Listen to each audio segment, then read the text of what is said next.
ദേശി hi. അങ്ങനെ നമ്മൾ ഇന്ന് തിരിച്ച് വീട്ടിലോട്ട് പോവാണ്. അമ്മ ഈ പോകുന്നത് തൊഴിലുറപ്പിൻ്റെ ബോർഡ് വന്നപ്പോൾ അതിൽ നിന്ന് ഫോട്ടോ എടുത്താലേ അവർക്ക് തൊഴിലുറപ്പിന് ഇറങ്ങാൻ പറ്റത്തുള്ളൂ. പൊന്നൂസിനെ കൊണ്ടുവരുന്ന പോലെ പൊന്നൂസ് പിണങ്ങി നിൽക്കുവാണ്. പിന്നെ നമ്മൾ ഇന്നപ്പോഴാണ് ഉപ്പനെ കണ്ടത്. പണ്ട് നമ്മൾ ഉപ്പൻ്റെ ഒപ്പം എന്തെല്ലാം വരുന്നുണ്ട് ഓടിപ്പാത്തിരുന്നു എന്ന് പറയുമ്പോഴത്തേക്കും ഇത് പറന്നു പോവുമായിരുന്നു. അതൊക്കെ ഒരു രസമല്ലേ.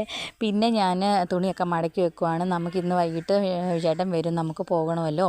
അങ്ങനെ പിന്നെ കുറച്ച് തുണിയൊക്കെ കഴുകിയതുണ്ട്, അതിനി ഉണങ്ങണം.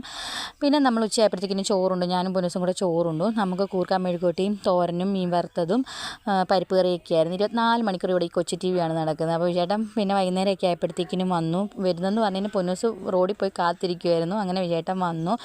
നമ്മളെങ്കിലും വൈകിട്ട് അച്ഛൻ വന്നിട്ടേ പോകത്തുള്ളൂ. അച്ഛൻ 6 മണിയൊക്കെ കഴിയും. അപ്പം നമ്മൾ വൈകിട്ടത്തെ ഫുഡ് കൂടെയൊക്കെ കഴിഞ്ഞിട്ടേ പോകത്തുള്ളൂ. എന്തോ ഒരു മനസ്സിനൊരു വിഷമം, ഇത്രയും ദിവസം വീട്ടിൽ നിന്നിട്ട് പോകുമ്പോഴേ ഭയങ്കര ഒരു ബുദ്ധിമുട്ട്.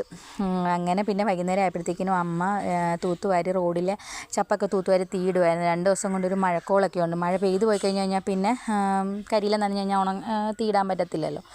അപ്പം ഇത്രയേ ഉള്ളൂ വീഡിയോ. ഇനി അടുത്ത വീഡിയോ നമുക്ക് അവിടെ ചെന്നിട്ട് കാണാം. ബായ്.